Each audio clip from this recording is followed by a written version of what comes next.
Allama Iqbal is regarded as an influential Islamic thinker.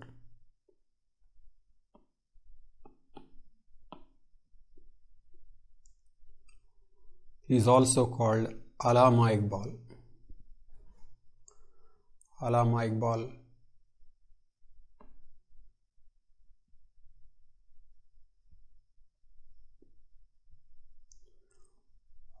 means learned Iqbal.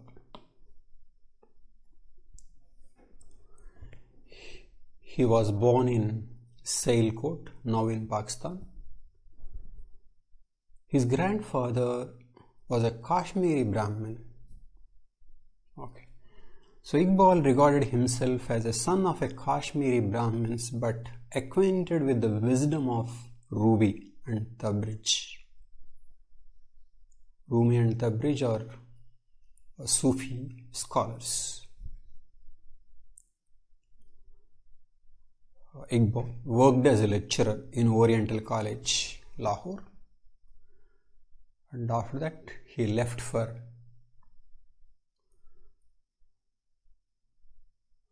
higher studies, first to England and then to Munich, where he did PhD. His PhD topic was on the development of metaphysics in Persia. So his specialization was metaphysics concerning with Sufism related issues. He returned to India in 1908 and after that he began to reflect on religious issues. He is one of the founding fathers of Jamia Millia Islamia, established at Aligarh in 1920. And Gandhi asked him to be its vice chancellor, but he refused. He was elected to Punjab Legislative Council in 1927 and he presided over All India Muslim League in 1930. This is an important development because as a president he advocated two separate administrative areas in India, one for Hindus and another for Muslims. So this was the first time that very formal proposal was made at the level of presidential speech in Muslim League, and he attended second and third roundtable conferences in London.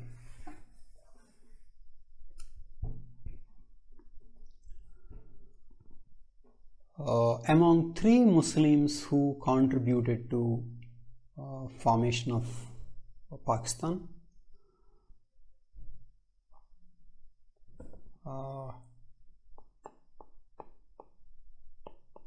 these three are important: Syed Ahmad Khan first, and Iqbal, and third Jinnah.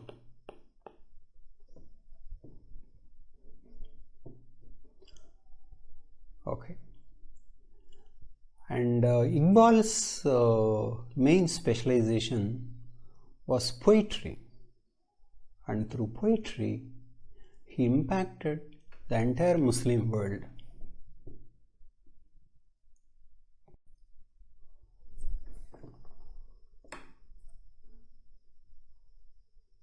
He wrote in Urdu and Persian. Poetry in Urdu, because of that he was regarded among the greatest of the 20th century poets, and he was named national poet in Pakistan. The Urdu word that is familiar with him is poet of the East. He wrote in Urdu as well as Persian. In Iran, he is highly regarded for his Persian works. of his 12,000 verses of poetry, 7,000 were in Persian and the remaining in Urdu. This book in 1915, Secrets of the Self, became very popular. And interestingly, Iqbal poetry was recited and played a role in inspiring 1979 revolution in India. Because the 1979 revolution also was about forming an Islamic state. And his poetry was translated into many European languages.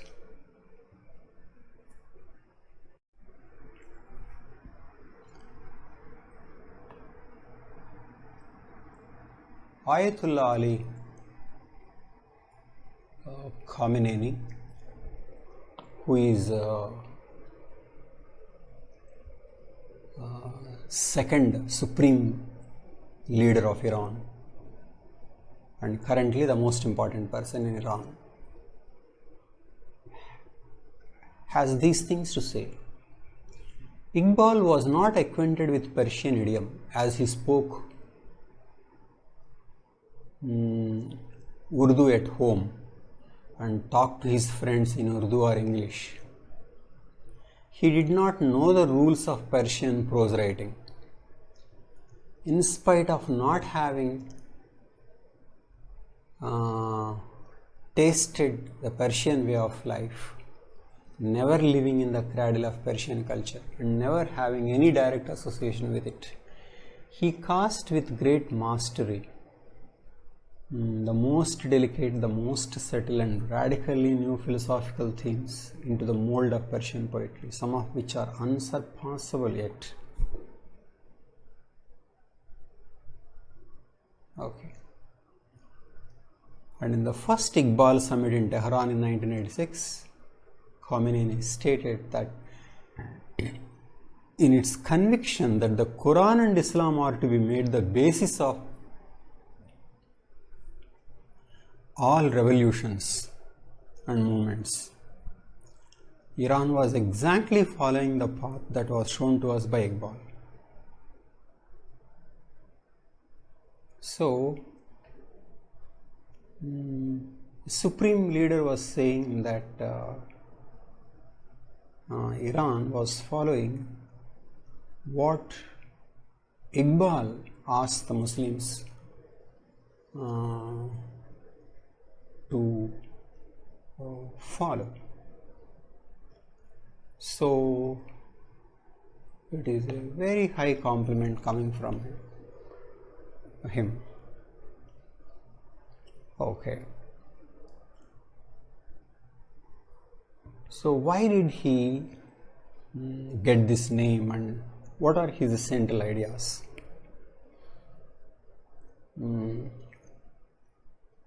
We will examine one idea today, that is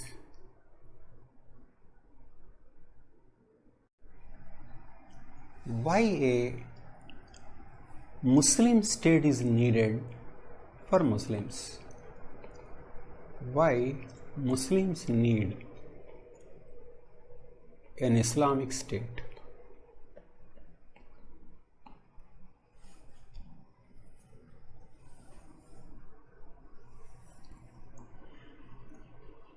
Iqbal's argument is like this.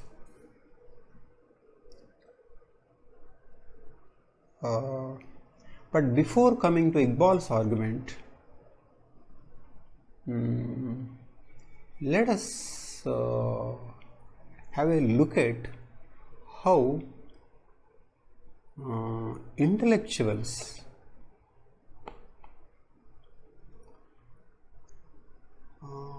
of Asia are responding to colonialism.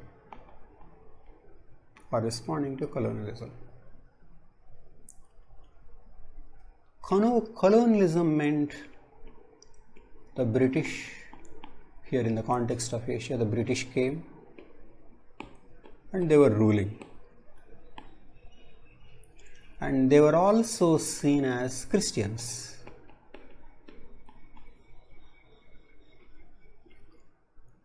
And intellectuals here belong to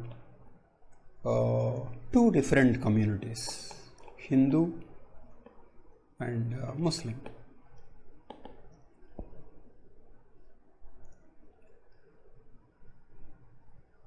So we know before colonialism there was Islamic rule. So how did these intellectuals respond to colonialism? The response is that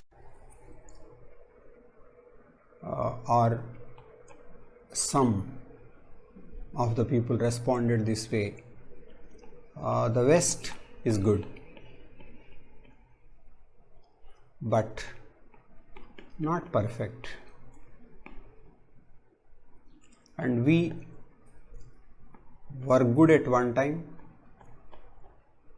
but now we are poor, but we will reform and we will reclaim our place.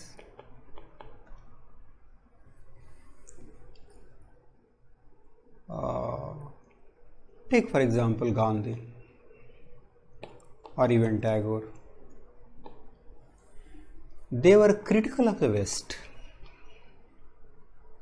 They were critical of their own culture, but then they were proud of certain elements of their culture and promising that they would reform and reclaim the place. But it means learning something from the West, but East also has something to give to the West. So East is good, West is good, and they have to give and take, and together a better world will be created. So in that way, they were relating the past through reform and creating something new. It is not like total giving up. It is not like total giving up.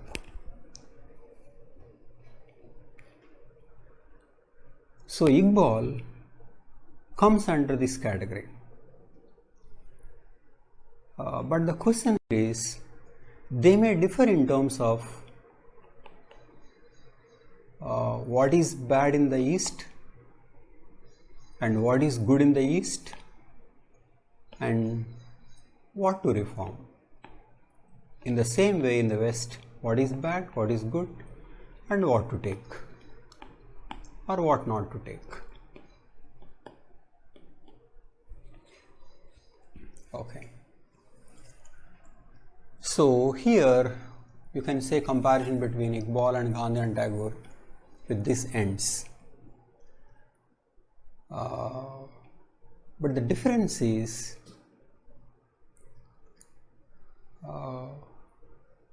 Iqbal, whereas Gandhi and Tagore did not think of a separate polity, Iqbal thought of a separate polity.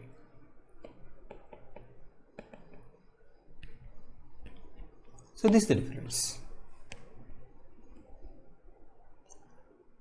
So to Gandhi and Tagore, implementing their values did not require a separate polity, whereas to Iqbal, it required separate political arrangements.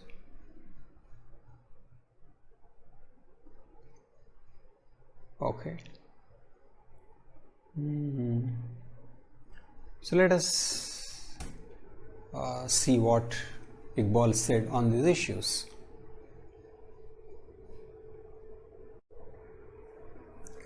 Okay. First, he was critical of the West.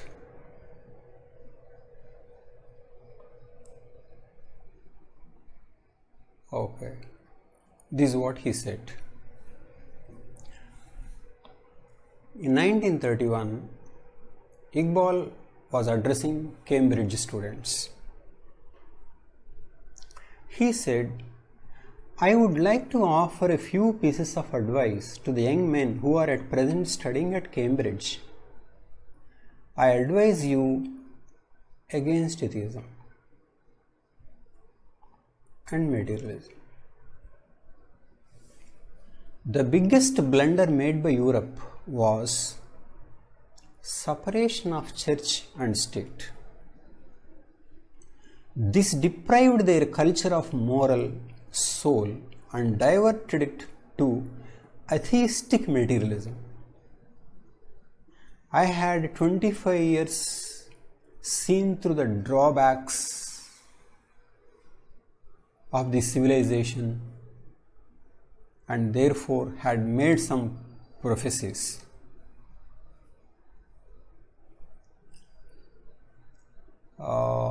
They had been delivered by my tongue, although I did not quite understand them."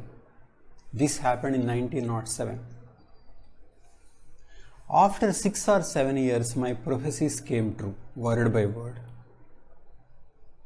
The European War of 1914 was an outcome of the mistakes mentioned above made by the European nations in the separation of the church from the state.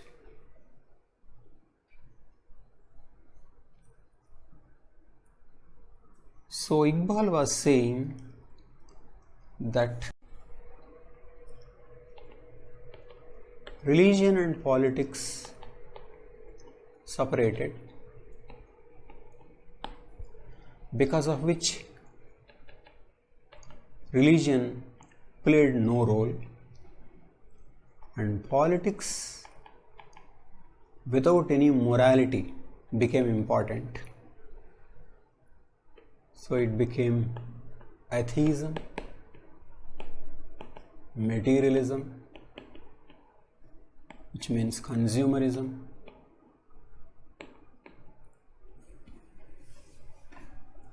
so people have no spiritual values, no moral values, because of which they are fighting. So 1914 war is due to atheism, materialism.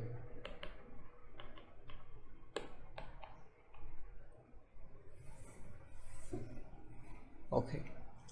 Atheism, materialism came because of secularism.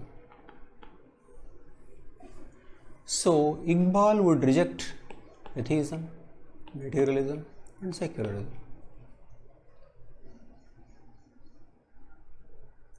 Okay. If you ask Gandhi what would he say, Gandhi would also say religion and politics should be mixed up, and he might reject atheism, materialism and also secularism. But then Iqbal's rejection of secularism meant following one religion, that was Islam. Whereas to Gandhi, there was nothing like one clear religion. So Iqbal wanted Muslims to follow Islam. How about others? He didn't say anything.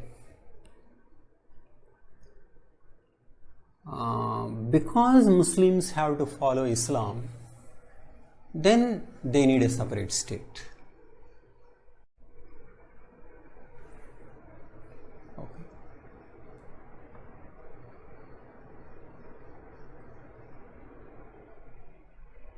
Okay. He says, my real purpose is to look for a better social order and to present a universally acceptable ideal before the world. Universally acceptable ideal.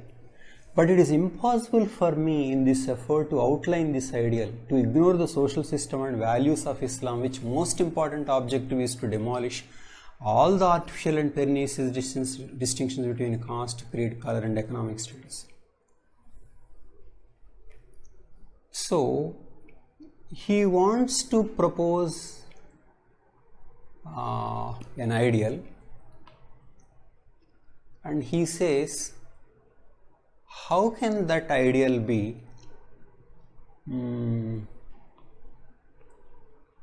not Islam? Okay. And also, the construction of a polity or nation. So he proposes an Islam-based order. That is one. And here he is also critical of nationalism.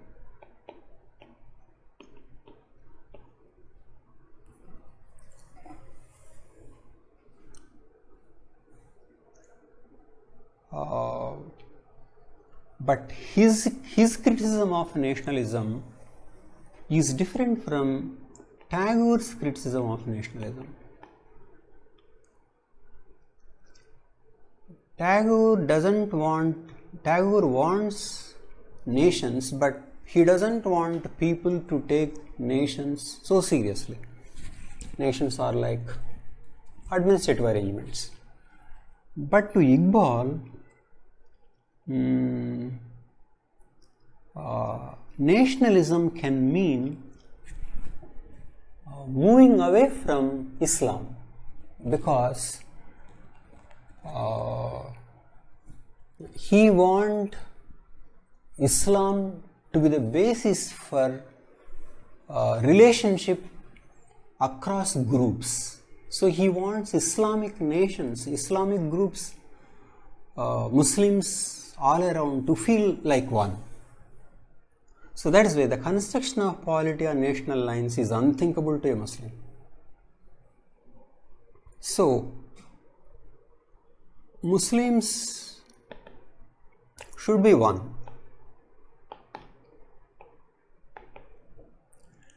And they should not be divided along national lines, along territorial lines.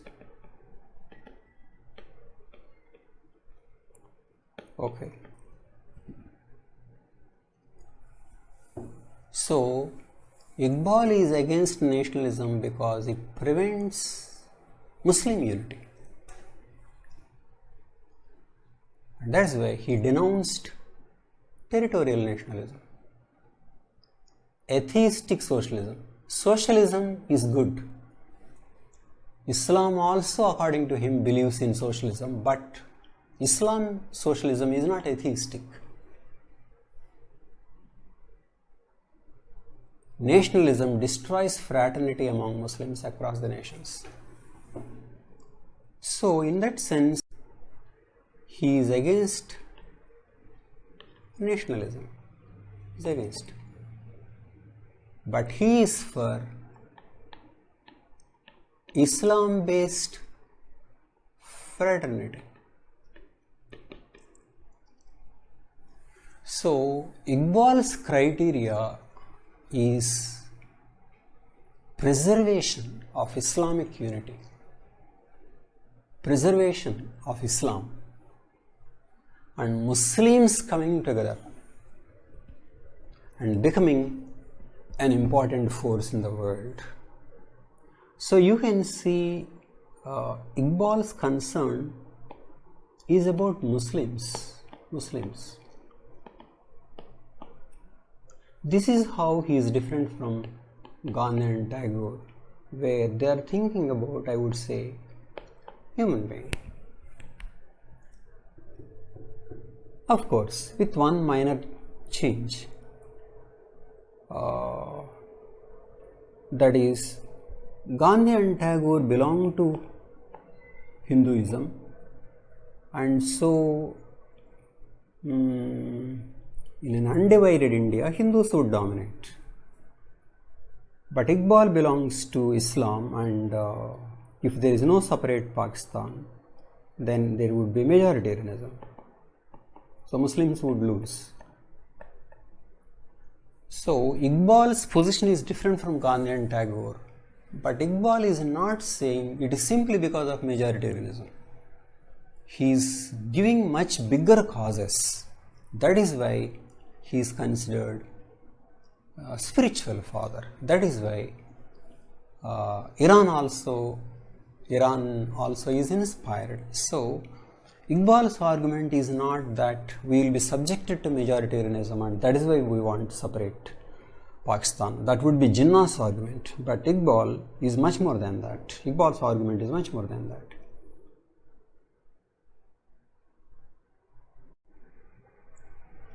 Okay. He is regarded. This is what he said in his 1930 speech. I would like to see the Punjab, Northwest Frontier Province, Sindh and Balochistan. Okay. Please note that this is not, Bangladesh side is not included. Amalgamated into a single state.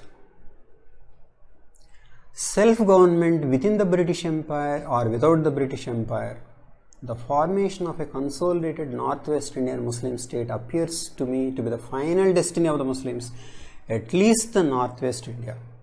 He stuck to this in the RTCC attended, and he feared otherwise Hindu majority would crowd out Muslim heritage, culture and political influence. But of course he was right.